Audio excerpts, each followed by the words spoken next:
खुलुमबाय आं रिंकु मनि नार्जारी बडलेण्ड इंखं टेलिभिजननि स्टुडिअनिफ्राय फोसावनो सिगांदों मोनसे गोजोनथाव खौरां। बडलेण्ड इंखं टेलिभिजना बानजायनो लादों अल इंडिया लेभेलनि मोसानाय बादायलायनाय बडलेण्ड डान्स मास्टार सीजन 1।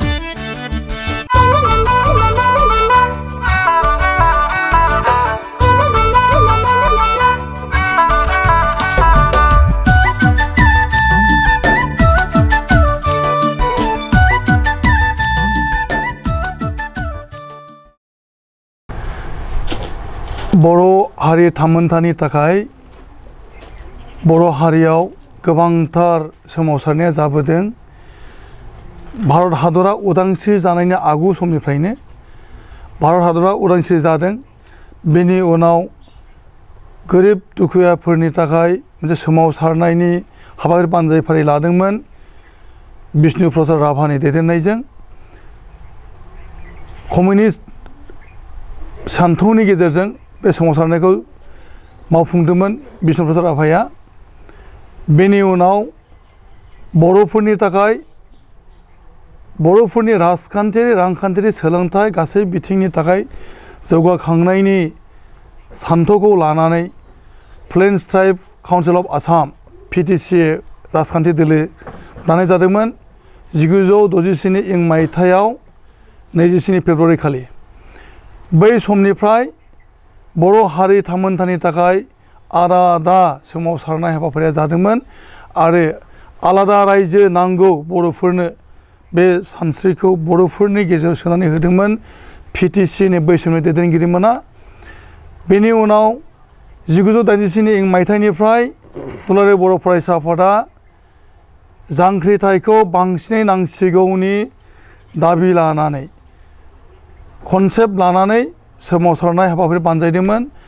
बड'फा उपेन्द्रनाथ ब्रह्मनि दैदेननायाव 1987 इं मायथाइनि 2 मार्च खालिनिफ्राय आलादा रायजो दानो थाखाय बड'लेण्ड आलादा रायजोनि दाबिजों सोमावसारनायखौ गोख्रों खालामदोंमोन। 1993 इं मायथाइयाव BSA एकर्ड जादों। बे BSA एकर्डखौ गोजोननाय गैयैनि गोबांसा बर'फोरा आलादा आलादा भाबै बानबुंथिनाय जादोंमोन। बै समावनो एन.ड.नि जोनोम गिबि समाव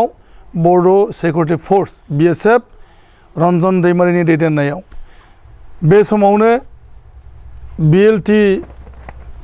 आफादबो जोनोम जादोंमोन बड'लेण्ड टाइगार फर्स मुंनि हाथियार दैदेननाय आफाद। BLT NDFB BSFआ उन समाव NDB मुं लानानै दासिमबो NDB होननानै सिनायजागासिनो दङ। NDB आरो BLT हाथियार लानानै सोमावसारनायखौ खालामदोंमोन बर'फोरनि राजखान्थियारि थामोनथानि थाखाय। 2003 इं मायथाइयाव BLTजों सरकारजों मोनसे एकर्ड जायो जे बर'फोरनि थाखाय आलादा रायजोखौ होनायनि बै समाव भारत सरकारा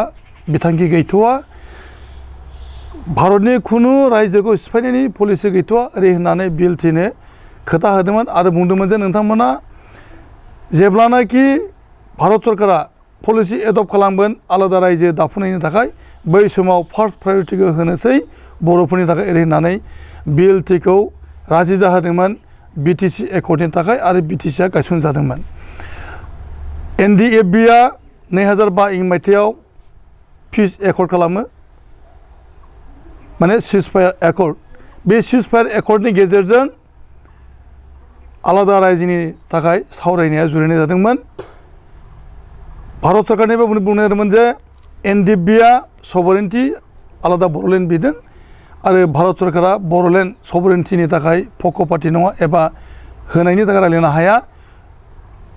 आलादा रायजो एबा भारतनि सिङावनो रायजो दाबिनायनि बेलायावबा जों सावरायनो हागोन। बे बिथिंखौ लानानै NDFBनि गेजेराव खावनै जादोंमोन जे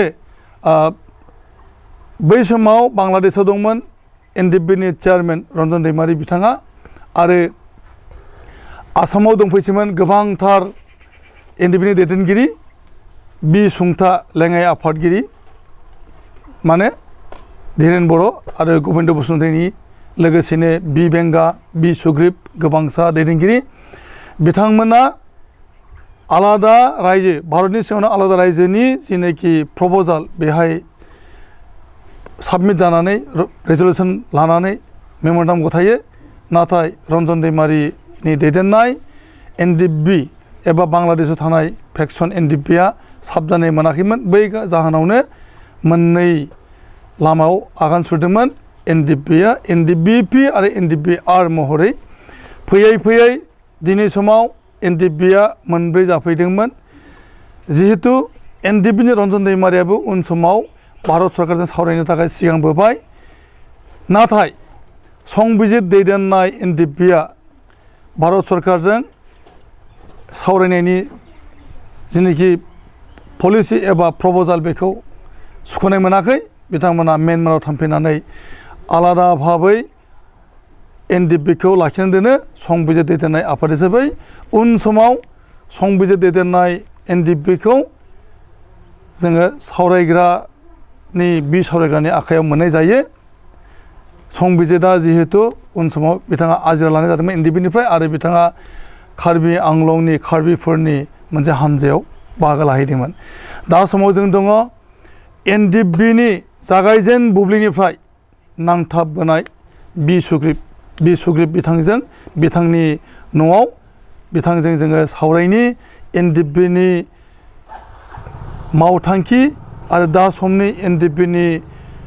जिनोखि हाल-साल आरो बर' हारि थामोन्थानि बाथ्रा आरो बिथांनि जिउनि बाथ्रा बिथाङा एन.ड.आव थांनायनि सिगां गावनि जिउ आरो एन.ड.जों थाफानानै बिथांनि माखासे मोननाय एक्सपिरियेन्स बर' हारि थामोन्थानि बेलायाव बिथांनि आगान बेफोरजों सावरायगोन जों बिथांखौ बड'लेण्ड इंखं टेलिभिजननि बिथांनिफ्राय लोगो हमनो फैनाय जादों बिथांनि न'आव आरो जों बिथांखौ बरायो सिबियो फुजिनाय होयो खुलुमबाय नोंथाङा एन.ड.नि जागायजेन बुब्लिनिफ्राय एन.ड.जों बाहागो लाफाबोदों 1996 इं मायथाइयाव एन.ड दानि एन.ड बै समाव बुंनाय जादोंमोन बर' सिकिउरिटि फर्स BSF बै समनिफ्राय नोंथाङा एन.ड.जों दङ आरो नोंथाङा एन.ड जों थानानै दासिमबो खामानि मावगासिनो दङ दा एन.ड थांनाय 9 मार्च खालि डिसबेन्ड जाबाय एन.ड.आ दा गैलिया दा नोंथांमोना साधारन मानसि जानानै खामानि मावबाय थादों जिउ खांनायनि बाथ्रा जादों आरो एन.ड जायफोरनाखि केडारफोर दंमोन बिथांमोननि आत्मसंस्थापन बिथांमोननि जिउ खांनायनि बाथ्रा बेफोरो गोबांथार फैबाय आरो बर' हारि थामोन्थानि थाखाय जेनाखि नोंथांमोननि सोमावसारनाय बेयो मा महराव जानांगौमोन मा महरै जाखो आरो नोंथांमोना माबायदि पलिसि एडप्ट खालामबावनायनि सिन्था खालामदों आथिखालाव साधारन मानसि जानानै जे दा नोंथाङा साधारन मानसि जानानै दङ आरो साधारन जानानैनो नोंथाङा नोंथांनि केडारफोरखौ माबोरै डिल खालामदों जों बेखौ सावरायगोन गिबियावनो नोंथांनि जिउनि बाथ्रा जों मिन्थिना लानि नोंथाङा उन्दै समनिफ्राय दा समसिमनि जिउनि बाथ्रा बुंना लाग्रो आंथ' बिराद मोनसे गरिब न'खरनि मानसिमोन आंनि हिस्ट्रिखौ खोनायोब्ला आंना फिसाफ्रा नंखायसो सानो माने जों बिराद खस्थ'जों फरायबोनाय बे समनि जोंनि बिमा बिफाया बुङोमोन फरायनानै मोनजाया मोसौ गुमै हालेवै बेबायदि रोखोमनि बुङोमोन आंनि स्टुडेन्ट लाइफआव आं बांसिन खस्थ' मोनदों साथाबो मोनामोन आं स्कुलाव थांनो बै मोनसे अमाबो जायो थास' दङ ना बेखौसो मानाकुसु ना मा होनो बेखौसो लालायनानै थाङोमोन आरोखि आं स्कुलाव ओमफ्राय गोबां खस्थ'जों आं फरायबोदों मेट्रिकखौबो आङो खुनुरोखोम माने थार्डआवसो पास खालामदों बेबो बै समनि मार्क्सफ्रा 45 लानांगौमोन नालाय आं टटेल 310 मोनदोंमोन आं टटेल मार्क्सआव ओमफ्राय फरायनानै आं बिदिनो खस्थ' मस्थ'ब्लाबो आं कलेजाव हाबबाय फरायबाय बे समाव जों थाइसे थाखाबो मोननो बिराद गोब्राबमोन आथोना सारेनाल'मोन जोंना बे स्कुलाव थांगोन होनना बुंब्ला गारि भाराफ्रा बेबायदिजों थाबाय बेनिफ्राय आं फरायबाय थाफुनाय समावनो एन.ड.नि 7 जनसो बै समनि माने केडार्सफ्रा थांनानै आंखौ लायदों बिसोर ओरैबायदि लायदों आंखौ लामा दोनलांनांगौ होननानै ससे लानानै फैबाय ओमफ्राय लाना फैना बिसोर ओरैनो लाथायना थांनानै नोङो थांनो मोनला नोङो ट्रेनिं लानांसिगौ बर' जाथिनि थाखाय बेबायदि खालामनांसिगौ होननानै बिसोरो आंखौ लाखिनानै दोनहैबाय आरोखि ओमफ्राय आंनाबो फादारा नागिरखोमादोंमोननो नागिरलाबो मोनाखिसै सोंहैदोंमोन ओमफ्राय बिसोरखौ थगायना हरनानै बेखौ मोनाखिसै ओमफ्राय आंखौ लाबोनानै डाइरेक्ट 1 माससोनि उनाव भुटानाव बोखोबाय जोंखौ भुटानावनो ट्रेनिं होदों जों भुटानाव बे समाव गैयालाबो 350 जनसो जागौमोन जोंनि बेटसआव दा बेयाव जोङो नुबाय मालाबा मालाबा गाबखांदोंमोनबो बिराद खस्थ' मोनबाय नालाय थानाय जानाय गासैबो ट्रेनिंआवथ' बिराद खस्थ' दङ आर्मिजों समान बेफोरखौ लानानै ओमफ्राय बे समावनो आफादनि रुल्सफ्रा बिराद गोरामोन डेन्जारमोन नों जुदि आफादनि एसे गाज्रिफोर मावोब्लानो नोंनि जिबननि थाखाय गिनांगौ दंमोन आरोखि दा बेबायदिनो जेखि जादोला जोङो मोजाङैनो मावबाय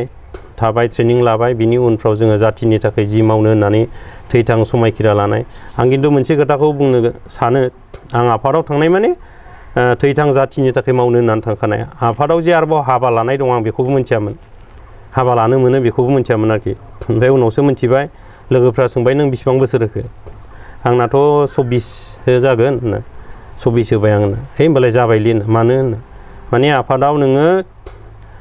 5 बोसोर मावथारखानांगोन बेनिफ्राय नोंनि बैसोआ टटेल 28 इयार्स जानांगोन होमबासो नों हाबा लानो मोनो बे खोथाखौ बुंबाय आरोखि बिदिसो नामा होनना आंथ' हाबा लानाय मानाय बेफोरथ' जेबो गैया जोंनाव जों जाथिनि थाखाय नांनांगौ थाबाय बेबायदिनो बे ट्रेनिं समावनो आंनो सेक्सन कामान्डार होजेनखादों गावनि गथ'फोरखौ नायनो थाखाय लोगोफोरखौ नायनो थाखाय माने सेक्सन कामान्डार होजेनबोबाय बेबायदि थाबाय जों भुटानाव गोबां आफादनि जे रुल फरमेसनफोरखौ जों मानिबोदों ओरैबायदि मोजांमोन जोंनि समाव एकदम जायानो डिसिप्लिनखौ मानियो बिनि थाखाय डिसिप्लिनाबो गोरा नङा जाया मानिनो हाया बिनि थाखाय बे बिराद गोरा लहाफोर बायदि गोरा जायो जोङो लिडारफोरखौ लिडार हिसाबैनो जों मानिबोदों जायनि थाखाय सिगाङाव जोंना नाब्ला दैमारि सारनि जि दैदेननाय संगठना बिराद स्ट्रिक्टखामोन बे समावनो जोंना मिलिटारि सेक्रेटारिखाबो दानि थिरेन बर' सारा जों बिसिनि खाथियाव थांनांगौब्ला जोंहा एकदम मोदोम मावलायो आरो जोंना काउन्सिलनि लिडारफोर दं बिराद मोजां जों बिसोरखौ एकदम 50-60 जन मानसि जों बेङो बिसोरखौ जों बिराद सनमान होयो जोंखौबो बिसोरो उन्दै केडार्स हिसाबै सनमान होयो बेबायदि सोलिनायाव आफादखौ सारा बुहुमावनो फ्राय गियोमोन आरो जोंनि मावनाय दांनायफ्राबो डेन्जारमोन बेनिखायनो आं गेजेर गेजेर बुंबोदोंमोन जोंनि मिटिंफ्राव सिजफायारनि उनाव आरोखि हाब दाबायदियाव जोंनि गथ'फ्रा गोदोनि बायदि डिसिप्लिनजों मानिलायोबा 100 जनाव साबा थागोन ना थायाथाय होननानै बुङोमोन आं माने बेखौथ' रायजो राजायाबो मिथिगौ जोंनि एन.ड.नि बा बि.एस.एफनि गोदोनिफ्राय मावबोनाय जि डिसिप्लिनफोर बेखौ बयबो मिथियो आरोखि दा आं ओरैबायदियाव हाबनायबो जादों माने जोंनि बर' जाथिया सोबख'नाय नासयनाय गादब जानाय हिंसा खालामनायनिफ्राय उदां नङामोन आरो बरन्स जोङो सिगाङाव बाक्सायाव बेथ' नलबारिमोन गोदोथ' कामरुपमोन दा बे समफ्रावबो जोङो नुबोदों जोंनि सिगांनि मानसिफोरखौ बा जोंनि लाइफआवबो जों मोनदों कलेजाव थाङोब्ला स्कुलाव थाङोब्ला बाय फर्स नोंथाङा सारि गाननांगोन एसामिस रायलायनांगोन एसामिस मिडियाम फरायनांगोन बेबायदिखौ जों मोनबोनो हादों आरो ओरैबायदिबो जोङो मोनबोदों सोरबा जुदि एसामिस मानसिनि न'आव हाजिरा खामला मावनो थाङोब्ला ओंखामखौ जोङो न'आव मोनजायामोन सिथ्लायाव जाहैयोमोन लायाव जाहैयोमोन जाखांनानै जेब्ला जाखांहां जायो गोबोरखि थसे गोथां लाबनानै ओरै सलथब गारफैलायना होनानै दायो लिरनानै थांदे होननानै बुङो आरोखि खारन जों ट्राइबेल मानसि नालाय सुवा नांबाय बेबायदिसिमबो जों जाहैदों लासै लासै बर'नि टाइटेलफ्रा बावनो गोमालांदोंमोनबो जेरै दुर्गा दास बर' रेखा रानि दास बर' बेबायदिया जोंना लासै लासै गोमोरलांनाय लामायाव फैबाय थादोंमोन दा जोङो राव हारिमु हिसाबै थागोन होननानै सानोब्ला बे क'क्राझारावल' थागौमोन नामा आं बेबायदिखौ नुनो मोनदों आरोखि दा बिनि उनावनो जेब्ला एन.ड.बिआ बि.एस.एफ महरै नोंथांनि न'आ तामुलपुरनि बबेबा गामियाव बे दहाय बुंनाया गरम सिं होननायाव नोंथांनि गामियाव आंनि जोनोम जायगा आरो बियो गिबि समाव कामरुप उन समाव नलबारि आरो दा बाक्सा आरो बै समाव बे गामिया बे हालामा माने असमियाफोरनि डमिनेसनाव सोलियोमोन दा आंनि आइया दाबो मेख्ला गानो जेखौ दखना माने 2 मनिया बस्थाफोर बायदि ओरै सुथेजोबनाया गल गला बेखौ गानो आंनि बाबाया दाबो दुथिसो गानो आंनि बाबाया बर'खौनो बारा रोंस्लाबबावा के मामा भात खालि ना होननायावबो बिराद हाखु दाखु थांगोन आरो दा बर' रावफोरखौ फ्राय जोंनि मानसिफ्रा गोमालांबायमोन रायलायनायनिफ्राय लानानै संनाय खुरनाय गासैबो केरेक्टारफ्रा फ्राय गुबुननिसो जों जालांबाय थाबायमोन धोरोमाबो लासै लासै सोलायलांबायमोन बर' धोरोमाव गैलामोन बेफोरबायदिया जोंनिजों बांसिन जाबायमोन आरोखि दा लाखि जोङो जे बर'आ जे बर' सिकिउरिटि फर्स हिसाबै बि.एस.एफ हिसाबै जोनोम होनायनि उननिफ्रायसो बर'आ लासै लासै बे सुबिदाखौ मोननो हादों ओमफ्राय माबाफोर हिस्ट्रि बुंबावनांगोन बेनि उनावहाय नोंथाङा एन.ड.बिआव थांबाय एन.ड.बिनि नोंथाङा माने सेक्सनेल कामान्डारबो जाबाय बेनि उनावहाय हाबा हुखाफोर जेनेबा माने अपारेसन जादोंमोन भुटानाव नोंथाङा भुटानाव दंमोन आच्छा भुटानावहाय नोंथांनि एक्सपिरियेन्स जेब्ला बे खालि एटाका जानोसै बे खालि मोनसे निउस नायदों आं जोंथ' बे समाव मबाइल थबाइल गैखाया रेडिअ' गंसे दंमोन बियो 8:55 मोनसे रादाब फैयो एसामिस निउस बे जोबनानै 9टा जादों 5 मिनिटल' होखायो नालाय बेनिफ्राय आंनो एक्चुअलि सिमाङावबो मोनसे खोन्थाखादों नोंसिनि केम्पआ दिनै एटाक जागोन होननानै ओमफ्राय आं बावनो एसे एलार्टआव थाखादों ओमफ्राय जों ओरैबायदि दोनोमोन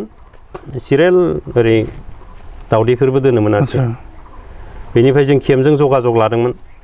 बिदि जानो हासिगौ सार जोंनि केम्पआ दिनै एटाक जानो हासिगौ बे खोथाफोरखौ बुंबाय सिमां नुनायानो फोलिनाय बायदि आरोखि औ बेखौ डाइरेक्ट आङो होमब्ला जों केम्पआवबो बुंहरबाय एसे एलार्टआव थादो होनबाय जै 9टा जादोंबो बेरजेनखाबाय ग्रुमनो जै बेरदों जोंबो गोदाव सोराव बेफ्रुलि खालि लान्सारल' गावखादों ओरैबायदि गावदों मथा मथि गोमखावजोबनायनि आरोखि बेनिफ्राय बेसिबांबा गोजौ हाजोजों आं खारदों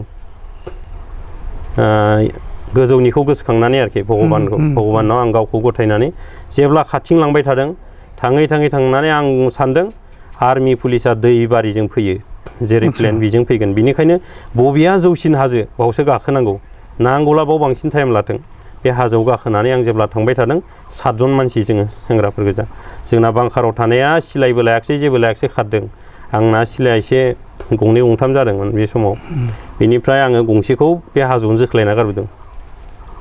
जेखौ LMG होननानै बुङो बे सिलायखौ बिथ' बिराद गिलिर नालाय 20 केजिनिबो बारा जायो गुलि थुलि दंमोन बेखौ गारना फैनाय जादों आरो बबेयाव थाबोखो आं नागिरनोबो रोंनाय नंला जाहक जों फैबाय थाबाय 7 जना फैनानै ओरैबायदि ओंखाम उखैनानै मेंग्लिबाय जों थैहां जाबाय हरसे उन्दुबाय लोगो गोजां बोथोर डिसेम्बर दान हाजोआवथ' बा गुसुआ ओरैबायदि गुसुखा बेनिफ्राय आंहा बेगाव रेडिजोब खारन सिमाङाव मोनखानाय नालाय एसे सि जोमबो आं बोनना लादों माइरंबो एसे बोनना लादों लाजोबनानै आं जेब्ला लोगोफ्रा उन्दुजोबदों आंहाबो एसे अयनाय बायदि जादों गांसेल' सिमोन बे सिखौ आं हारसिं जोमदों आरोखि ओमफ्राय आङो बुंबायबो आं गावनि भगबानावबो आं बिबाय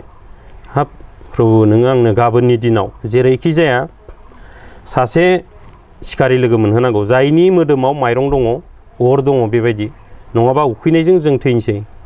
बिदि बिनानै जेब्ला फैयो आं एटाक खालामजानाय मोनसे डिफेन्स बावमोन बियो गोदोनि बेयावबो आर्मिजों गावख्रुबजादों जों खनसे बेयावबो आं डिफेन्स कामान्डारखामोन आंनि 2 लोगो थैदों बरपेटानि बिसोरो ओमफ्राय आर्मिया गावजों गाव बेसेबां थैदों हिसाब गैया खिन्थु जोंनि गथ'आबा 2 थैदों आरो माने बम डेन्जार लान्सारल' गावनाय जादोंमोन नालाय बे समाव बे केम्पखौनो मोनफैबाय आं मोनहां जाब्ला जोंनि दानि सिलासारा बेजों लोगोसे बिजनि सासे लोगो आगोमा दंमोन बेखौ लोगो मोननो हादों आङो बियो ओरैबायदि एलार्टआव फैदों बिसिना गंसेल' खेंखाय गंसेल'मोन ओमफ्राय आं मुसुरना होनायाव बे बागदावनानै आंखौ ओरै नायहरबाय ओइ सार आं सोलै होननांबाय थांबाय ओमफ्राय जोङो आंखौ लोगो सोंदों नोंनाव अर दङ नामा होनना आंनाव लाइटार दं ओमफ्राय बिसिनाव केटलि दं गिदिर साहा फुदुंग्रा आंनिनोमोन बे डिफेन्सनिनोमोन ओमफ्राय बेखौ लाबोनानै जों जमानो मोनसे जायगायाव ओंखामबो संना जानाय जादों आरो ओंखाम संना जाखांनानै जों आरोबाव फैबावबाय ओमफ्राय आरोबाव जोङो मोनसे जायगायाव संबावना जाबाय बिनिफ्राय हराव एसे मोनाब्ला जों मोनसे मोसौ खुथियाव नेपालनि जायगायाव थाबाय सोंबाय जों आर्मि फैदोंमोन नामा दहायसो फैदोंमोन आं दा बेखौ गैया होननानै माबा हरबाय हिसाब थिसाब लाना थांबाय होमबा जों मा बेबस्था दं नोंसोर बैयाव थादो होननानै हाग्रायाव दोनबाय होमबा आं एसे गिनाय मोन्दों ओमफ्राय जों हराव बेयावनो थाबाय ओमफ्राय बियो जोंनो एकदम बिराद मोजां लाफा ओंख्रिजों दाउ बेदरजों संनानै जाहोबाय हराव जाहोनानै जों डिउटि थाबाय बावनो सोरांबाय आरो फुङावबो गाइखेरजों जोसा ओंखाम संनानै जाहोना हरबाय बेनिफ्राय भुटानाव नङा गाहायाव फैबाय जों ओंखारख्लायबोनानै आं बे समाव बे नेपालिनो 6000सो थाखा होबाय बिसोरा लायामोन ओमफ्राय जों आरो बिदिनिफ्राय एकदम थाबायसिन गामियाव हाबफैबाय गामि सेरनि हाग्रायाव थाखोमानानै गामिनिफ्रायनो बिदि लेंहरनानै जाबाय आंना गोसोआ हिन्जावनिजों खारन हाबा खालामना गालां गोदान बोरै लोगो मोनहैनो हागोन बिदि गारनाबो बिनाबो फैनो हाया आरो लामायाबो डेन्जारजोब आर्मि गोजा बेबायदि अबस्था जाबाय बिनिफ्राय आङो सप्तासे बायदि थाद्रायाखै 2 ना 3 थादों 2 3नि उनाव बिथाबथारबाय आं लिडारनाव सार आङो थांथारनोसै ओजों आं एसे खबर लायनि होबोबाय आं माबानिफ्राय मैनागुरिनिफ्राय फैनानै ओरै थांना आंना हिन्जावा फाथाबारियावसो दोनखोमालांदों बावसो हाबा लाखोमादों नालाय बेयाव थांब्ला आंनि माने जि न'खराव दोनदों बे न'खर बिगोमाया आंखौ नुबाय माने आंना हिन्जावा थैबायनो होननानैसो मिन्थियो आरोखि गाबगासिनो बे समाव एकदम भुटानजों मोखां जानानै बेनिफ्राय आं फाथाबारि बाजार मोनहैबाय फाथाबारि बाजार मोननाय लोगो लोगो आंखौ लेंना लांबाय आरोखि हिन्जावनिसिम लांनानै आं हिन्जावखौ लोगो लाहैबाय हिन्जावा गाबबाय बिरादनो होमबानि समाव आर्मि कि आर्मि ओमफ्राय आं दाथ' जेबो नंला उनाव हरसे थानानै खाथियावनो सारेन्डार जानाय मानायफोरखौ नुबाय बेखौ नुनानै आङो खारखोमाबोना आं मोनसे पलिसि सानखांबाय आं बबेबा एकदम गिथावथाव जायगायाव थाब्ला डेन्जारसो दं बेनिखायनो जि जायगाया मोखां हरै बे टुक्राझार बालाफारा होननाया बे जायगायाव एकदम लामा सेर कन्टिनिउ आर्मि पुलिस थांलाय फैलाय नालाय बेयावनो थाबाय आरो आं होमबाथ' सन्देह जानाय नंला नालाय बावनो आं एसे गोबावैनो थादों गैयालाबो आं 2 माससो थाबाय थानानै आंबो बे उन्दै गथ'खौ मोनजासिम हिन्जावजोंनो एसे थाफाबाय थानांबाय ओमफ्राय बे समाव मोनहांखासैमोन नालाय बाबुआ दा बेखौ मोननायाव आङो उनाव बिनिफ्राय आफादाव थांफिननाय जाबाय आरोखि ओरैनो थाबाय थादोंमोन ओमफ्राय होमब्लाबो जोङो आफादनि फुल दायथ'खौ लानानै खामानि मावबाय आं सिअ'बो जाबाय बिदिनो मालाबा आइबिआवबो थाबाय आइबि ब्रान्सनिबो बिनि सिअ जाखांनायनि उनावबो जुडिसियेल सेक्रेटारिसिमबो बिदि जाहैबाय आरोखि बांलादेशआव थांबाय नोंथाङा बांलादेशआव थांबाय बांलादेशनि एक्सपिरियेन्स बांलादेशआवथ' बहुद गोलाव सल' दं आंहा बांलादेशआव थांबाय थांनानै एकदम बे समाव फुरा लिमिटेड जानायफ्रा मासाव अमा मासेल' मोनजायो बेजोंनो थानांगौ बाव आं लोगो मोनहैबाय साकमाफोर ओमफ्राय ओरैनो त्रिपुरिनि एनएलएफटि दङ एनिसियानफोर दं आल्फाफोर दंमोन आरो जोंनि थाबाय जों बेबायदि आंखौ डाइरेक्ट ढाकाजों लांदों बे समावथ' जोङो गामियाव थानाय हिसाबै गियोमोन आर्मिखौ एसेबाबो आर्मि गेजेर गेजेर लांबाय आंखौ ओइ बोरै जागोनलै होननानै सानबाय आं ओमफ्राय होमब्लाबो आंना कालाराबो मिलाया जोंनिजों उनाव सासेया बुंबाय नोङो त्रिपुरि नङाबा साकमा होननानै ला नोंना कालारा एसे साकमाजों मिलायो होनबाय थांबाय एकदम नाव गाखोनांगौनो 6 घन्टा होनबाय हाब 6 घन्टा इसिबां गुवार लेभेल लाइना नङाबा गोलावसो आरोखि थांबाय आंखौ एकदम खाग्रासारि बागेरहाट सिटागाव लाजोबनानै थांनानै जों हाग्रायाव थाहैबाय आरोखि थाहैनानै ओरैबायदि डिसिप्लिन बे समाव माने जोंनि नाब्ला सारानो दंखायोमोन नालाय ढाकायाव ओरैबायदि स्ट्रिक्ट डिसिप्लिन खुनु मोनसे रायलायनायाव गाज्रि भाषा रायलायनो मोना जानाय लोंनायनिफ्राय लानानै थानाय उन्दुनायनिफ्राय लानानै बिराद डिसिप्लिन बे समावनो आं बाव थाहैब्ला आंखौ बिसोरो लास्टआव माने अपारेटर दोनबाय माने बे फन रायलायग्रा जिहेतु नोंथांमोना खोनायो खोमा बे आर्मि पुलिसनिफ्राय alpha delta bravo' charlie tango' hotel mike होनलायनाय बेबायदिफोरजों जोङो कड लेंगुवेज बेनिफ्राय आङो क'क्राझार टु बरपेटा टु सनितपुर बेबायदि जोङो बाक्सा बिदि रायलायोमोन आरोखि बै माने मटर सेटजों बेबायदि रायलायना आंनो दायथ' होबाय ओमफ्राय कन्टिनिउ साराबो जोंजों खबर लालायफैयो माब्रै जाखो आसामाव बोरै जादों बड'लेण्डआव मारै जादों थैलायबाय नामा आमखा बेबायदि खबरफोरखौ आं कन्टिनिउ लानांगौ आरोखि जोंहा टाइम दङ फुंनि 5टायाव खनसे ओमफ्राय सानसुनि 1टायाव खनसे 4टायाव खनसे बेबायदि खालामो ओमफ्राय बेफोरखौ जों लिरख'नानै बे दयनि कड लेंगुवेजजों बेखौ दिहुनबासो मा बुंदों मा बुङा मा खामान होदों बेखौ नागिरना मोनो आरोखि बे फर्मुलाजों बांलादेशनिफ्राय माब्ला फैफिनखो आङो 2003आव फैदों 2003आव फैफिनदों बांलादेशनिफ्राय फैनानै नोंथाङा आरो संगठननि खामानि मावफैफिनबाय 2005आव नोंथांमोना एग्रिमेन्ट माने सिजफायार एग्रिमेन्ट खालामबाय बेनि उनावहाय 2008आव नोंथांमोना मोननैयाव गावबाय रन्जन दैमारि ग्रुप आरो गबिन्द ग्रुप नोंथाङा गबिन्द ग्रुपजों थाफाबाय बेनि उनावहाय 2010आव रन्जन दैमारिया फैबाय हमजाफैबाय बेनि उनावहाय रन्जन दैमारि हमजाफैनायनि उनावहाय बिथांखौ सख'नायनि बाथ्रा फैबाय बेनिफ्राय रन्जन दैमारिया माने आरो पिस एकर्ड खालामनो थाखाय सिगांबोबाय सिजफायार खालामबाय इउनिलिटारि सिजफायार बेनिफ्राय संबिजितआ आलादा भाबै माने संगठन सालायनो ओंखारबाय दा बिब्दिनो फैयै नोंथांमोना उन समाव 2019आव गबिन्द ग्रुप जितु जानानै दंमोन बे आरो गावबावबाय बेनि हिस्ट्रि बेथ' दुखुनांथाव बिरादनो जोङो जेखौ नुबोदों एन.ड.आ गोदोनो BSF महरै जितु 1986नि 3 अक्ट'बराव जोनोम जाबोदों बे समनिफ्रायनो स्टार्टिंनिफ्राय डिआर नाब्ला दैमारि सारजों लोगोसे जोंनि जे थिरेन बर' बिथांमोनानो मस्ट टप लिडार एकदम बिसोरनि खामानजोंनो जोङो दिनैसिम एन.ड.आ बिराद स्ट्रंमोन दा बेखौ जोङो नुफैबाय फैनानै बे 2019आवनो होमब्ला जोंनि जितु सिजफायार लानानै गभर्नमेन्टजों सावरायबोबाय थानाय बेबो एसे साबसिनाव फैबाय थादोंमोन दा बे फैबाय थानाय समावनो बबेनिफ्राय माबायदि बार बारखो फिसा मोनसे खोथाखौ लानानै दिनै धिरेन बर' सारखौ माने मोनसे एक्सपेल खालामबाय। दा बे एक्सपेल खालामबाय खालामनाय समाव आं एक्चुअलि मोनसे किडनियाव अन्थाइ जादोंमोन। होमबा आङो खनब्रै अपारेशन जादों। आं टुक्राझार हस्पिटालावनो थादों। आं बे हस्पिटालाव थायैनो आं जाथिनि थाखाय आफादनि समस्याफोरनि थाखाय आं सानबाय थादों सोरनि मावनाया मोजां आरो सोर माबायदि दैदेनगोन आरो सोर माबायदि लामाजों आगान सुरगोन बे खोथाफोरखौ आं एकदम बहुद सिन्था खालामबाय थादों आरोखि आं हस्पिटालाव थानानैनो। बेनिफ्राय आं मोनसे थांखि लाबाय जे जाय धिरेन बर' सारखौ एक्सपेल खालामदों जोंथ' आफादाव गोदोनिफ्रायनो मावबोनाय आफादा एक्सपेल खालामनाय होननाय सोदोबखौ आङो खोनाफेराखैमोन। आफादा दङ 12 बोसोर मावोब्ला बियो रिटायार्ड मोनो। मावबाय थानायावनो आंहा जुदि माबा मोनसे बेमार आजार जादोंब्ला बेखौ डिसचार्ज होनानै दोनो। आं जुदि आफादनि इलिगेल मावथारबायबा संबिजितनि माखासे गोरोन्थि मावबायब्ला बेखौ आफादनि फर्मुला बायदि मा खालामो बे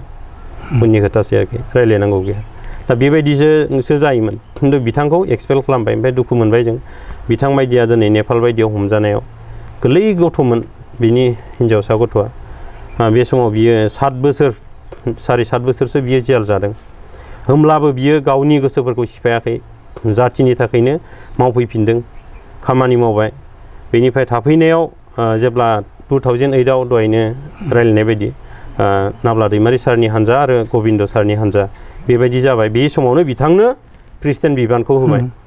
प्रेसिडेन्ट बिबान होनायनिफ्रायसो आरोबाव एन.ड.आ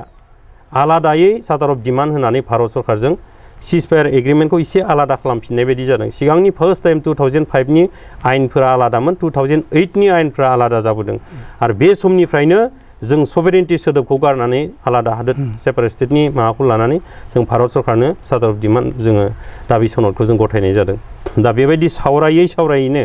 एन.ड.आ एन.ड.बि.पिआ फैयै 2019 सिमाव बिराद मोजांसिम फैबाय थादोंमोन। जोङो लास्टसिमाव माने ए.बि. माथुर बेनो लास्टमोन आरो बिथाङा समायखिरा लादोंमोन। खोथा बुंदोंमोन जे नर्थ इस्टआव आं एन.ड.बि. आरो बर' जाथिनि थाखायबो मोनसे मोजां एकर्ड खालामना होनानै आङो होमबासो आङो नागारगोन। जि एकर्डखौ आङो खालामनानै होगोन बे एकर्डआव बर' जाथिया आरो मालाबाबो सोमावसारबावनांगौ होननानै साननो गोनांथि फैनाय नङा बे खोथाखौ बियो बुंदोंमोन। आरो बेबायदिनो बे लाइनाव थांबाय थादोंमोन आरोखि। दा थांफुबाय थानायावनो हठात बे समावनो नोंथांमोनाबो निसय खोनादोंमोन मायबा UTC मोनसिगोननो UT मोनसिगोननो बा आलादा हादोर मोननो थांसिगोननो बेबायदि सोदोबफ्रा फैदोंमोन। दा बेयावनो बे धिरेन बर' आरो नाब्ला दैमारि गबिन्द बसुमतारी गावलायनाया बे फैदों आरोखि। दा बेयाव आङो थांखि लाबाय जाय गोदोनिफ्रायनो सोबख'नाय नासयनाय गादबनायखौ हिंसा खालामनायफोरनिफ्राय उदां खालामनो थाखाय जि आफादखौ सानखांनानै मावनो रोंनाय गोरों दैदेनगिरि आं बिथांजोंनो थांगोन होननानै आं बाव थांनाय जादों आरो। थारमाने नोंथाङा धिरेन बर' ग्रुपआव थाफैबाय आरो धिरेन बर'नि जानानै खामानि मावबाय थाबाय। बेनिफ्राय 24 जानुवारि खालि बिटिआर एकर्ड जाबाय। बे बिटिआर एकर्ड जाबाबो नोंथाङा दंफायो धिरेन बर'नि माबायाव माने टेबोलाव थाबाय। बेनिफ्राय बिटिआर एकर्डखौ नोंथांमोना दिनैनि समावहाय मोजां जायाखै होननानै बुंनो नागिरगासिनो दङ जाहोना नायदो आङो बेखौनो लाजिनाय मोनदों। फार्स्टआव BSF सिकिउरिटि माने BSF मोन नालाय बर' सिकिउरिटि फर्स बर'नि रैखाथि हान्जामोन। ओमफ्राय उनाव एन.ड.बि. जादों। दा बेयाव जोङो ओरैबायदि बानायबोदोंमोन जोंनि थांखिया आलादा हादोर आलादा फ्लेग आलादा राव आलादा संबिजित बेबायदि खालामनो थाखायसो जोङो बे एन.ड.बि.खौ जोङो खालामदोंमोन आरोखि। नङाब्ला जोङो बेबायदि नङामोनब्ला 2001आवनो एन.ड.बि.आ भुटाननि राजाया जोंनो एन.ड.बि.नो थाखाय आलादा हादोरखौ जुदि नोंथांमोना लायोब्ला आं दानो खालामना होनो हायो बे खोथाखौ बुंदोंमोन। दा बेफोरखौबो जोङो एन.ड.बि.आ जोगारबोदों लायाखिसै। बे समाव लानायमोनबा BLT बिसोरबो दिनै BTCनि मोखांखौ नुवाबो जानो हागौमोन बा BSCआथ' BSC जाखादों खिन्थु BTCआ मोनफैनाय नङामोन आरोखि। दा बैबायदिखौ जोगारबोबाय आफादाव गोबां गोरों मानसिफोर दंमोन ओरैबायदि महरजों मोखांजों गोरोंजों रोंगौथिजों लानानै आरो जाथिनि नेसननि थाखाय बिराद स्पिरिट गोनां मानसिफोर जायफ्रा माने प्रमद बर'आ दिनै बुंबाय थादों जानलेंगे राजलेंगे बिनिख्रुइ डेन्जार जिउ बावसोमग्रा मानसिया जोंनि संगठनाव दं। दा बेफोरबायदिखौ नायबोनानै ओरैबायदि डिसिप्लिन ओरैबायदि सोरखौबा माने आफादनि डिसिप्लिनारि आफादखौ गोबाव समसिम लांनांगौनि थाखाय जाथिखौ उदांस्रि मोननांगौनि थाखाय जि खामानि मावबोबाय थादों बेखौ नायोब्ला जों मैया दाखालि लानाय एकर्डआ बे जोंनि थाखाय साफिसियेन्ट नङा आं बेखौ सानदों। बिनिखायनो दाखालि जेब्ला 2020नि 27आव एकर्ड जादों बे खालिनो आङो बुंहरदों जोंनि बे समस्तिनि डिपुटि सारखौ सार गाबोन एकर्ड जानायसै माबायदि एकर्ड बिलाइ जायखिजाया जानायसै सोर बुङा जासिगोनब्रा सार माबायदि एकर्ड बिलाइ बे आसाम एसेम्ब्लियावनो बिल पास जायाखै पार्लियामेन्टआव बिल पास जायाखै बोरैथो एकर्ड जागोन बिलाइ सासे गोरोंखाय आं बेजों बारा आर्गुमेन्ट होआखै जानायसै होनना आं बिराद दुखु मोनबाय आरोखि हाब आं बै समाव जेब्ला जोङो बिपिएफजों गोबां बोसोर जोङो नांबोबाय राजनितिक गादिखौ सिख'नो थाखायबो आरो जोंनि जानानै खोथा बुंहोनो थाखायबो बे समफ्रावबो मालाबा आङो जोंनि बे समाव जेनेरेल सेक्रेटारि गबिन्द सारखौ बुंदोंमोन सार एकर्डखौ गोख्रै खालामनाया मोजांसैलै जिखि जादोला बे समाव बे आंखौ बुंदों बा जोंखौ बुंदों जोङो जाबा जुब्बा एकर्ड खालामनानै लाब गैया DHD बायदि जागोन बिसोरखौ नुदोंना नुवाखै जि एकर्डखौ खालामगोन बिराद मोजां एकर्ड खालामगोन जों बिदिनो ओमफ्राय आं मालाबा बुंदोंमोन नोंथांमोनाबो बिजिरनानै नाय ना बारलिखौ नागिरनायावनो ना मावाबो मोननाय नङालै सार बे सोदोबखौबो आं बुंदों। दिनै होमब्ला एन.ड.आ इसिबां गिदिर खोथा बुंबोबाय मावबोबाय नांबोबाय बिबोबाय मोजांखौनो लाबोआखिसै होमबा दाखालि जोङो 2020नि 27 जानुवारियाव खालामनाय जि एकर्ड बेखौ आंहा जेबो गोजोननाय मोनाखै रंजानाय मोनाखै मानोना जों बेखिनि एकर्डखौनो लायोब्ला एन.ड.आ सिज फायार एग्रिमेन्ट खालामखांनानै आरोबाव जों 15 बोसोर बेबायदि मोसौ गलियाव थानायफोरबायदि जियालाव थानायफोरबायदि जों केम्पआव थानांगौनि दरखार गैयामोन बेखौ मालाबानो एकर्ड खालामनो हायोमोन आबसुआबो फाटा मोनफैयामोन बे समाव बेखिनिखौनो लायोबा। नोंथाङा बुंदों जे 2001 मायथाइ 2001 सनाव भुटाननि राजाया नोंथांमोननो प्रप'जाल होदोंमोन मिडिएटर जानायनि थारमाने भारत सरकारजों भुटाननि राजाया सावरायगोन जिग्मे सिंगे वांचुक बै समनि राजाया जिग्मे सिंगे वांचुकआ नोंथांमोननो खोथा होदोंमोन जे आलादा रायजो थारमाने सेपारेट स्टेट उइदिन द माने इन्डिया बेखौ लायोब्ला आं रायज्लायना होनोसै होननानै बुंदोंमोन माने भुटाननि राजाया नाथाय नोंथांमोना एग्रि जायाखैमोन बेनि उनाव 2005 मायथाइयाव नोंथांमोना सेपारेट स्टेटनि थाखाय प्रप'जाल होबाय दा बेनिफ्राय आरो माने दा 6 सिडिउलावनो थाबथाबाय बिटिसि जि दङ बे बिटिसिनि जेनाखि मुं बिटिएडि बे बिटिएडिखौनो सोलायनानै जास्ट बिटिआर दोननाय जादों बेवहायनो फैनाय जादों बेखौ नोंथाङा साबजानाय मोनाखै आरो नोंथाङा साबजानाय मोनाखैब्ला दा मा प्रसेस जों नोंथाङा बर'फोरनि बे जोंनि सिमां आलादा रायजो बेखौ मोनगोन होनना सानो? आं नैबेखौसो बुंग्रोबावनो सानबाय बे एकर्डनि सोमोन्दै माने आं लुबैदोंमोन एकर्डआथ' पिस एकर्ड बियो एन.ड.जों जिखि जादोला बे जाब्लाबो अरजालामोन ओमफ्राय बाव आबसुआ बाहागो लानांगौनि दरखार गैयामोन बे बर'नि सिनस्रि हिसाबै बिसोरो थाबाय थायोमोनब्ला जोंहा माने इन फिउचाराव आलादा हादोरनि थाखाय गणतान्त्रिक भाबै नांनायनि मोनसे लामा थाहैगौमोन आरोखि ओमफ्राय आं बेखौ नोजोर होदों एन.ड.बि आरो आबसु दाखालि जिथु एकर्ड जाबाय बे एकर्डआव भारत सरकारा आसाम सरकारा गान पइन्ट खालामदोंमोन नामा माने नोंसोर लाथाराबा नोंसोरखौ माबा मोनसे खालामसै दा आंना दुखुआ बे एन.ड.बिनि मानसिफ्रा दासिमावबो साबेसे केडार्स दं बिनि लिस्टआनो क्लियार नङा एन.ड.बिआव साबेसेया केस दं बेबो क्लियार नङा एन.ड.बिनि लिडारफ्रा जे दाबो जियालाव 100निबो बारा दङ जोंनि जाय फाउन्डार टिआर नाब्ला दैमारि सारजों लोगोसे बेफोरखौ आं खालामजानो लुबैदोंमोन जेसेबांनिखि केस दङ आरो हाइनास नन हाइनास केसफोर दं बेफोरो अलरेडि एकर्डजों लोगोसेनो जोबनांगौ बे कर्ट कासारिनिखौनो खोथा थानो नाङा बे जानांगौमोन ओमफ्राय एन.ड.बिनि जिथु गथ'फ्रा 34 बोसोर नांबोनाय दा बे नांबोग्राफोरनि थाखाय आलादायै खमसे खम 20 लाखसो 30 लाखसो आलादायै मोनसे रिहेबिलिटेसननि खोथाफोरखौ बै समावनो एकर्डआवनो जुदि बिखाना लाना फैनायमोनब्ला जोंनि दिनैनि जि एन.ड.बिनि गथ'फ्रा माबायदि आलाय सिलायाव दं बेखौ जोंसो मिन्थिगौ आरोखि दा आं नुदों माने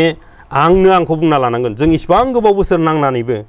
बे चिराङावनो बहुत मानसि जायखौ रेसन रुबु होनना बुङो बिथांमोनाबो बे स्टाइपेन्डखौ मोना जितु भारत सरकार आरो आसाम सरकारा मोनसे स्टाइपेन्ड होबाय थादोंमोन फार्स्टआव 2000 3000 6000 जाबायनो बे 6000 जानायाव लिस्टानो गैया जोंहा बे बोरै जाखो ओमफ्राय दा जों खोनानो मोननायाव बेखिनिया जायासो स्टाइपेन्ड मोनदों बिसोरसो आफादनि माखासे रिहाबिलिटेसनखौबो मोनगोन होननानै बुंबावदों खिन्थु दा जों बिनिखायनो जोंनि जितु बिटिसिनि दैदेनगिरि लिडारफोरखौ लानानै जों दाखालि नायदों एकर्डआथ' जाबाय इमप्लिमेन्टेसन जेबो जायाखै दा बिनिखाय सिज फायार माने एकर्ड खालामनायनिफ्राय दिनैसिमाव जों 6 मासाथ' फुरा जाबाय होनजायो दा 6 मासाव जेबो गैया जोंहा ना साख्रि ना बाख्रि ना रिहाबिलिटेसन ना सोरनिबा केस सोरनिबा मा सोरबा नागिरजाबावदोंसो बेखौ नुनानै जोंनि आसामनि WPT मिनिस्टार चन्द्रन ब्रह्म सारा बिथाङा जोंखौ लेंहरबाय सावरायबाय गोबां खोथा जोंनो बुंबाय दाखालि जों आसामनि चिफ मिनिस्टार लोगो मोनबाय डक्टर हिमन्त बिश्व शर्मा सारखौबो लोगो हमबाय आरो गोबां स्किल डेभेलपमेन्टनि मानसिफोरखौ लोगो हमबाय जोंनि फार्स्टआनो जाहैबाय माने एन.ड.नि जेसेबांनाखि केसफोर दं हाइनास नन हाइनास बेखौ इमिडियेट माने नायबिजिरनानै फोजोबना होनांगौ बेखौ जागोन जाबाय ओमफ्राय दासिमाव एन.ड.नि गथ'फोरनि थाखाय साबैसेनो साख्रि होमारगोन सोरनोबा मा साख्रि होगोन नैबे खोथाफोरखौबो दिनै गथ'फोरखौ जुदि बेबायदि नोङो साख्रिफ्राव इनभल्भ खालामनो हायाब्ला माबा मोनसे समस्या फैनो हागौ गोबां साया अजद होदों आपत्ति दं बा बुंबाय थादों जे एन.ड.आ जितु मुंसाइगिरि सिगनेटरि एन.ड.पि धीरेन बर' दैदेननायाबो आरो नोंथाङा एन.ड.पिनि धीरेन बर' दैदेननायजों दंफायो दा जिहेतु निजेनो सिगनेटरि आरो बै हिसाबै बिटिआर एग्रिमेन्टखौ माने दा नाखस खालामनायनि खोथा फैया नोंथांमोना दिनैनि समाव गोजोननाय गैया होनबाय थादों दा गोजोननाय गैयि खालामनायावबो नोंथांमोना दायाव गोलैयो बे बेलायावहाय नोंथाङा मा जोङो एक्चुअलि सावरायनाया जों जि लामाजों थांबाय थादोंमोन जों एबि माथुरनि दारैमोन हठात जोङो सोमोनांदों बोरै फैनानै आइबिजों रायज्लायफैनाय जाखो बोरै एकर्डआ हाखु दाखु जाखो नैबेखिनियाव जों एसे सोमोनांदों बेनिफ्राय जेखि जादोला जोङो खालामथ'ला होननानैबो फैनाय बायदिबो जादोंमोन फैब्ला जोंखौ फनजों लेंहरफिनबाय बे समाव जोङो हाखु दाखु जों दिल्लीयाव थांफिनब्ला बे समाव आलादायै दोनदों दे जोङो जाबाय बड'लेण्ड गेस्ट हाउसआव गबिन्द सारनि हान्जा आरो बे आबसु प्रमद बर'नि हान्जाखौ जों 5 स्टार हटेलाव नुदों बेनिफ्राय सावरायग्रानि हान्जाखौ आइबिनि आखायाव डिआर नाब्ला दैमारिखौ आङो जेब्ला दिल्लीयाव जोङो लेंहरजाफिनदों होमब्ला बेबो फ्लाइट गाखोनो फैनायखौ आं नुदों बेखौ एकदम कलकाता भाया खालामनानै दिल्लीयाव लांदों थांनानै ओमफ्रायथ' गाबोननो नोंथांमोननि एकर्डआ जासिगोन होनबाय माबायदि एकर्ड जाखो जों होनबाथाय बिराद सोमोनांबाय रायलायनो मोनाखिसै जोंनि माबाखौ MOSखौ जों नुवाखै जों बोरै दाबाव खोथा होनो हानो माबायदि जाखो बेलाय होननानै जों आबसुनि प्रेसिडेन्टजोंबो गोबां खोथा जोंनि सारमोना कन्टेक्ट जादोंमोन ओमफ्राय सावरायग्रामोनजोंबो रायलायनानै जोङो मोनसे माबायाव टेबोलाव जिरायनानै लायोबाबो जों जमायै लानि मोजां रायलायलायनि बे मोनसे परिबेसखौ जों नागिरदोंमोन आरोखि नागिरबाय थानाय समावनो थाग थिग जोङो खोनाबाय गाबोननि डेट 3:30 जोंनि एकर्डआ जासिगोन सिगनेचारनि माबाया टाइमा दा बे समाव जोंखौ आइबिनि अफिसार बिथांमोना फैबाय आसामनिबो सासे दंखायो अफिसार नोंथांमोना मिथिखागौ दा नामखौ आं बुंलायला बिथाङाबो फैनानै जोंखौ 5 स्टार हटेलनि सिंनि प्लेटफर्माव लांनानै साहा जाहोबाय लोंहोबाय बेनिफ्राय नोंसिनियाथ' गाबोन एकर्डआ जानोसै नैबेनो लेखाया ओमफ्राय गावसोर फरायनानै होबाय जों राउन्ड टेबोलाव जिरायदों बे समाव जों बिबाय जोंनो गांसे हरनो हाया होमबा केमेरा खेबनोबो होआ बेनिफ्राय गावसोर फरायनानै होबाय थावनो माथो जोंनि बिनाय बायदि दाबि बायदि जायाखिसै माथो जेबोआनो गैया माथो जोंथ' जिफोरखौ बिदोंमोन बर' रेजिमेन्टनि खोथाबो बुंदोंमोन बर' रेजिमेन्टआ जाजोबाबाबो आसाम राइफल जेरै दङ बड'लेण्ड राइफल्सफोर होथोंसै बेबायदिफोरखौबो जों सावरायदोंमोन दा जोंनि डिमान्डफ्रानो फ्राय गैया आरोखि दा बेफोरखौ नायनानै जोङो दुखु मोनदों जे माने बेखिनियाब्ला जोङो 34 बोसोर नांनाङामोन नामा बेबायदि मोनसे दुखु मोननाय फैदों आरोखि दा बेयावनो जोंनि साननायफ्रा आङो बेखालि नायबाय उनाव आं बुजिबाय बेथ' इंलिस सोदोबजोंसो फरायनानै होलांनायनि बे फर्मुलाखौ आं ओरैबायदि सानदों आरोखि आर्मि पुलिसा जेब्ला हमो मानसिखौ माने आलादा लानानै सोङा होनबा नोंनाव बिदि दङ स्टेटमेन्ट खोथा बख'नो थाखाय बेबायदि सिस्टेमनि सोंबाय ओमफ्राय जोंखौ मोनसे बुंबाय एसे गोरा बुंनायाव नों होआ मालाय माथो माला बिसोर होगोन गिलायबाय आंलाय जोंनिखौल' बुंदों नामा सानदों आं गुबुनफोरनिखौबो आं नाम लाला बिथांमोनावबो सोंबाय बिथांमोना बुंबाय जोंनोबो सेम केस जोंनोबो होआखै गाबोन एकर्डनि उनावसो होगोन होनना बुंबाय ओंखायनो आं बुंदों इंलिस सोदोबाव बेड होननाय मोनसे सोदोब गैया होमबा बेड मानि बादामालि जाया होमबा बेड मानि बिसना बेड माने बुग्रा बेडबो जायो बेड माने गाज्रिबो जायो दा बबे मोनसेखौ होखो नोंथ' बिनि वार्डखौ नायनो मोननांगोन ना बेफोर एमअएसआ गोरलै खोथा नङा आरो बिसोर गोरों गोरों मानसिफ्रा लिरनायनिसो बियो मोनसे फिसा सोदोबजोंनो जोंखौ आन्दायहोनो हायो दा बिराद मोजां मोजां बुंफ्लाबाय उनाव जोंना सोंबाय माबाया तिरुन बर' सारा बिटिसिनि जाय हाग्रामा महिलारिनि दैदेननाय सरकारा माला आसामनिफ्राय लानानै गुवाहाटीनिफ्राय लानानै दिल्लीसिम बिथांमोना जेराव मेरावनो बड'लेण्ड गेस्ट हाउस बानायबाय जोंनोबो मुम्बाइआव मोनसे होदो ये तो होगा होननानै बेखौ लिरना होबाय जोंनि गथ'फ्रा गोबां बेबायदिनो साख्रि गैजाया बाख्रि गैजायैनि थाखाय बाहेरायाव खामानि मावफैयो जोंनोबो स्मल इन्डास्ट्रिफोर हरदो होननायाव बे जितु कास्टम इन्डास्ट्रि रेलनि माबा हरनाया बेफोरखौ उनावसो सोदेरनानै होबावदों आरोखि दा बेफोरबायदिखौ नुनायाव जोङो माने एसे साफिसियेन्ट माने बांद्राय गोजोननाय मोनाखै आरोखि आच्छा बेनिफ्राय नोंथांमोना गोजोननाय मोनाखिसै फोरमायबाय दा नाथाय बेयो जोंनि गेजेरावल' जाबाय थादों सरकारनिसिम नोंथांमोननि डिससेटिसफेक्सन एबा गोजोननाय गैयैयाथ' सहैयाखै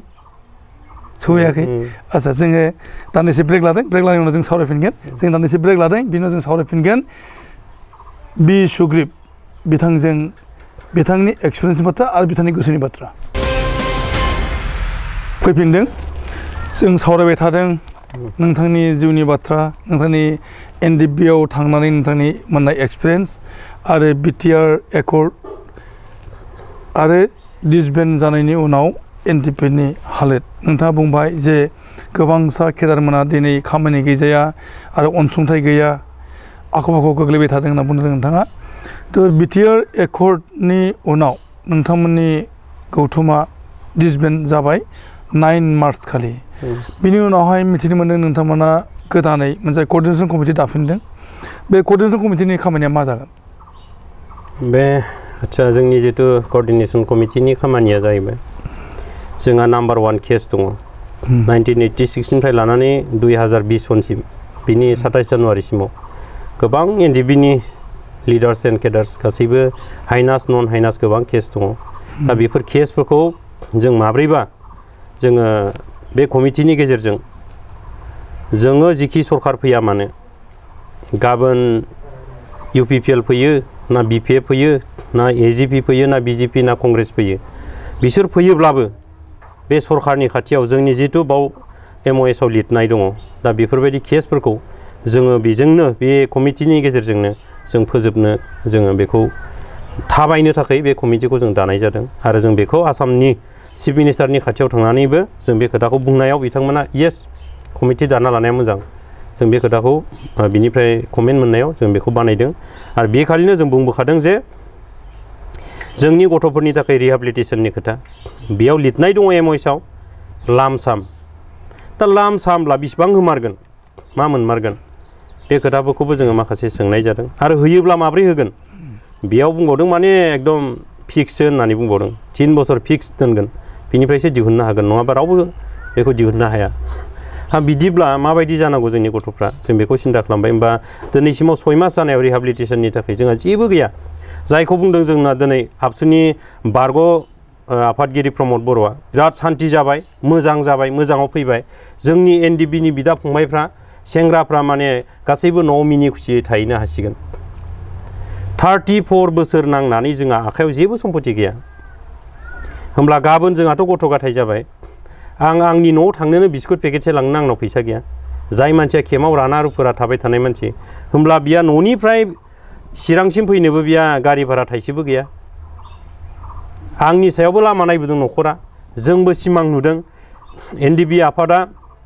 जेब्ला एकर्ड खालामगोन आलादा हादोर मोनगोन आलादा रायजो मोनगोन होमब्ला जोंबो बै जाय 2003 आव 10 फेब्रुवारियाव बिएलटिफ्रा बिटिसि एकर्ड खालामनानै मोनसे बिसोर दिनैसिम मोजां सरकार सालायना 17 बोसोर सालायनानै जों गावसोरजों लोगोसे बर' जाति बर' समाजा दिनै जोंखांदों जोंबो बिनिख्रुइ साबसिन जों फोजोंहैनोसो जोङो नांबाय थादोंमोन नालाय दा जों दिनैनि थारिखआव जि बिटिआर एकर्ड खालामबाय दा बेखौ लानानै जों मा गोजोन होफैगोन जोंहा मा दं माखौ बुंगोन दासिमाव दा बिनिखायनो जों जोंनि गथ'फोरखौनो बुजायना दोननो थाखाय सिन्था बे मोनसे जों लामा नायदोंमोन बिएलटिआ एन.ड.बिआ जेब्ला 2020 नि 27 जानुवारियाव एकर्ड जाबाय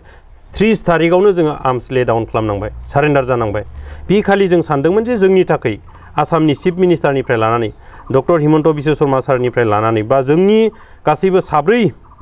बा आबसुखौ लानानै साबा सिगनेटरिफोरनि गेजेरनिफ्राय मायबा मोनसे मोजां आसा होगोन बा बेयाव MOS आव लिरनाया दिनैनि दिनाव बे इमप्लिमेन्टेसन जाजेननो हासिगौ साबि खेंना होगोन जों बेखौ नायदोंमोन नाथाय गैया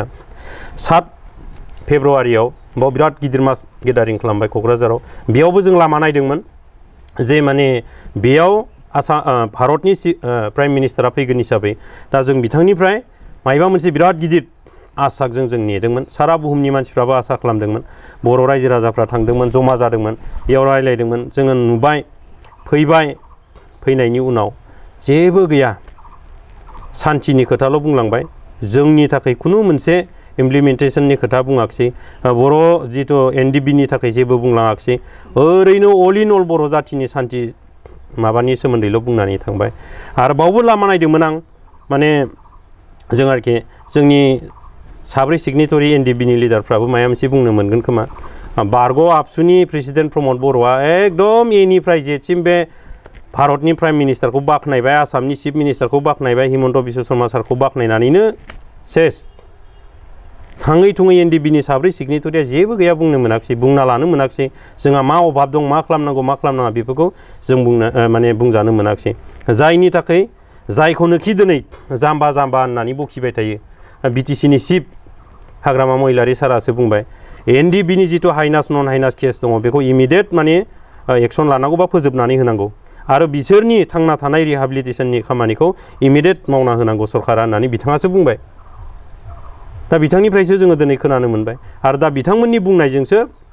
जों दिनै नुबाय थादों जोंनि गथ'फोरनि मोनसे थांना थानायनि राहा लामाखौ जोङो एसे आसाम सरकारनि दैदेनगिरिफोरजों जों सावरायबाय थादों आरोखि दा बिदिब्ला नोंथांमोनहा माने गोदान सोमावसारनायनि हाबाफारि लागोनबो नामा दाथ' जोंना बैसोआबो गैला बिदि सोमावसारनायनि हाथियार लाना सोमावसारनाय मानाय बेफोरनि जोंनावथ' बैसोबो गैला दा जेफोरखौ नुयो इन जेनेरेसनाव माने गथ'फ्रा बेबायदि मालाबा दुंखाव हैफिनगोन नामा बेबायदि बारहावाजों थांब्ला जों मोनसे गिखांनाय फैयो आरोखि ओंखायनो बिसिबांबा खस्थ' खालामबोखाबाय थैखाबोबाय खनसेल' खस्थ' खालामनायजोंनो जाहाथे जाफुङोमोन नामा सासे गथ'आ 12 मास फरायनायनि उनाव 3 घन्टायावनो बियो रिजाल्टखौ दिहुनो जेराव थिग बेबायदिनो जोंबो 34 बोसोर नांनायनि उनाव 5 मिनिट जिरायनायावनो बेफोर एग्रिमेन्टआ जादोंमोन नालाय दा बेखिनियाव जुदि नों बुहुल जाबायला अल लाइफ बुहुल जालांबाय बियो आच्छा दा नोंथांमोना माने राजखान्थिनि थिलायाव आगान होनो लागै हमदों मा होनना बुङोब्ला जों नुबाय जे रन्जन दैमारि दैदेननाय एन.ड धीरेन बर' दैदेननाय एन.ड लोगोसेनो बिसावरायग्रा दैदेननाय एन.ड मोनथाम दोलोआ बि.पि.खौ सापर्ट होनो लादों बेराफारसे गबिन्द बसुमतारी दैदेननाय एन.ड.पि.आ दिनै इउ.पि.पि.एल खौ सापर्ट होनो लादों दा नोंथांमोना खावनैयाव आगान होदों आरो बावैसो मिथिनो मोनदों जे गोबांसा गबिन्द बसुमतारी दैदेननाय एन.ड.पि.नि माने केडारफोरा नोंथांमोनजों लोगो जानो लागै हमदों दा बैफोरनि गेजेरजों पलिटिकेलनि माने जेनाखि एरेन्जमेन्ट एबा राजखान्थिनि थिलि बेयाव नोंथांमोना आगान होनानै माबायदि माने गोदान सिमां नुदों नायदो बे फुरानाखौनो रायखांफिननांगौ जायो बे बर' जाथिया गुबुन हारिनिफ्राय नासयजानाय गादबजानाय हिंसा खालामनायनिफ्राय उदां खालामनो थाखायनो बेबायदि सोमावसारबोदों नालाय दा सोमावसारनानै आबसुआबो दहायनो जोङो सावरायबोबाय दा आबसुनि सिगांनि नारा नाथा नाजानायजों 1993 आव BSc मोनबाय बेखौ बर'आनो सालायबाय BLTआ 1996 आव जोनोम जानानै 2003 आव BTC एकर्ड खालामबाय BLTआनो BPF राजखान्थि हान्जा दानानै सालायबोबाय इन्टारिमखौ लानानै 17 बोसोर सालायबाय दा एन.ड आबसु 2020 नि 27 आव एकर्ड खालामबाय जमायैनो थानानै बबेबा मोनसे मोजां राजनीतिक हान्जाखौ सापर्ट खालामनानै देरहानानै सरकार दाना बेखौ बर'आनो सालायफिनमोन जों बेखौ लुबैदोंमोन दा बिनिफ्रायनोथ' जोङो D.R. नाब्ला दैमारि सारा जितु एकर्ड खालामनाय समाव दिहुनजादोंमोन बे समाव जोङो जमायैनो सावरायनानै जों मोनसे सारानो एसे लिड लाथ'दोंमोन जि जाबाय एकर्डआ मोजाङानो जाबाय मोनसे पिस एकर्ड जाबाय जेखि जादोला मोनसे सान्थि माबाया फैथोंसै जोंनाव बेफोरखौ लानानै जोङो मोनब्रैबो हान्जाया ज' थानोसै थानानै जों मोनसे फेक्टर जानोसै जों नांगौब्ला जमायैनो UPPL नांगौब्ला जमायैनो BPF बेबायदि खालामनानै जोङो जोंनि बर'नि जितु बिटिआर कर्ड जितु MOS दङ बेफोरखौ जों मावफुंनि बे खोथाखौ लादोंमोन दा बेखौ जोङो 11 तारिख फेब्रुवारि बेयाव जों बे बलामगुरियाव सावरायनाय जादों गोबां आर्गुमेन्ट जालायदों लास्टआव जों गोरोबलायदों खौसेयाव फैदों नेक्स्ट डेआवनो बे खालिनो बिसिनाव लाइजाम फैबाय 12 फेब्रुवारियाव तामुलपुराव आबसुनि बिराद गिदिर गेवलां मेल दङ बेनिफ्राय जों मिटिङा जोबजोबनानै जेब्ला थाबायबोदों आङो एकदम जोंनि गायसनगिरि नाब्ला सारखौ लोगो मोननानै गोदोनिखौ मोनफिननाय बायदि बिराद बिफाखौनो मोननाय बायदि रंजानाय मोन्दों आं गोजोननाय मोन्दों एकदम बोलो मोनलायनाय मोनबाय आं उनाव सोंदों आं सार गाबोनथ' तामुलपुराव बेबायदि मिटिं दं नोंथाङा बा सारमोना बे मिटिङाव थांगोन नामा रावबो थांनो मोना बाव बाहागो लाहैनो नाङा मोजांनि बाथ्रा थाबाय 12 तारिख जाबाय जोंथ' नुदों 11 तारिखआवनो गबिन्द सारा ओरै अदालगुरियाव फार्स्ट UPPL नि राजनितिक हान्जानि मानसिफोरजों सावरायनाय 12 तारिखआव जोङो बावबो नुबाय तामुलपुराव 13 तारिखआव बिबान एंग्लायनाय प्रमद बर'नि बेयावबो बिथांखौ नुबाय होमब्ला दिनै सिमाखौ बिथाङानो बारजेनग्रोबाय जों जेखौ सिमा खानानै दोन्दोंमोन बेखौ बारजेनबाय न' डाउट जेबो नङा बिथांखौनो कनभेनरबो दोनखादोंमोन चिफ कनभेनर लिंथुमनायनि बे कोअर्डिनेशन कमिटिनि मोनसे जोङो बेखौ चिफ कनभेनर दोनखाबायमोन दा थिग आसे उनाव जोङो जेब्ला बे खोथाफोरखौ जोङो सावरायलायबाय नायबाय बिनि उनावबो जोङो जेबो सानाखिसैमोन जोंना डिआर नाब्ला दैमारि सारा बुंबाय जे जोङो 20 तारिखआव जोङो ओरैबायदि मोजां मिटिं मोनसे खालामनोसै 20 तारिख मार्चआव जि मिटिङावनोखि गासै बर' रायजो राजाफोरखौ लानानै जोङो सोंगोन 20 फेब्रुवारियाव 20 फेब्रुवारियाव जोङो बेखौ थांखि लाबाय आरोखि जों बेखौ ओरैबायदि मोनसे सोंनायसै आरो जों मोनब्रैबो हान्जाजों गोबावसै लोगो मोनलायैया गावजों गाव मोनसे रंजानायनि आर'नाइ गानलायनोसै बिनिफ्राय रायजो राजाफोरनाव सोंनायसै जों बबे लामाजों थांनाया मोजां UPPL BPF बबेया साबसिन दा बेफोरखौ जोङो जेब्ला सावरायदों जों खाफाल गाज्रि होननांनायसै माने बिथांखौ जोङो थांखि लानाया जाबाय 24आवमोन आरोखि जों 24 तारिखआव लादों नालाय मिटिंखौ जागोन होननानै ओमफ्राय सारखौ 20 तारिखआवनो जियालाव लांफैफिननाय जाबाय आरोखि दा बेयो बिराद जोंनि थाखाय आनफर्चुनेट माने दुखुनांथाव जाहैबाय बेनिफ्राय जों बावनो साननाय फैबाय आंलाय ओरैनो गखाबायसो नामा नंदोंमोन बेबायदियाव जोङो दिनै बहुद दुखु मोननाय फैबाय आरो जों बिदियावनो थेर बेथेर जाफिनबाय आरो लास्टआव जों होमब्लाबो जों दहाय जितु मार्चनि 9 तारिखआव डिसबेन्ड खालामबाय बे समावबो जोङो खावलायदोंमोन खनसेनो जमानो मोनसे खेमावनो खालामसै नामा बावबो गबिन्द सारा जोंखौ रेसपन्स होआखिसै दे बिदिब्ला थाथोंसै फैयाबा फैया जों अदालगुरि डिआर नाब्ला दैमारिनि खेमावनो जोङो धीरेन बर' सारनि दैदेननाय हान्जा सावरायग्रा सारनि दैदेननाय हान्जा आरो डिआर नाब्ला दैमारि सारनि जेसेबांनाखि हान्जाफोर दं बिसोरजों जमायैनो जों बाव मोनसे बिराद गिदिर मेल खालामनानै बेखालिनो जों डिसबेन्ड जाबाय होननानै जों फोसावनाय जादों आरो बिनि उनाव नोंथांमोनहा माने BPFआव सापर्ट खालामनो थाखाय डिसिजन लादों होनना मिथि मोनदों औ बेखौ जोङो लानाया जोंथ' एक्चुअलि फार्स्टनिफ्रायनो बुंनो थाङोब्ला BPFआनो जोङो BPFजों सोमोन्दो जाखादों सिगनेटरिसिम BPFआ जोंखौ बहुत सापर्ट खालामदों जायथो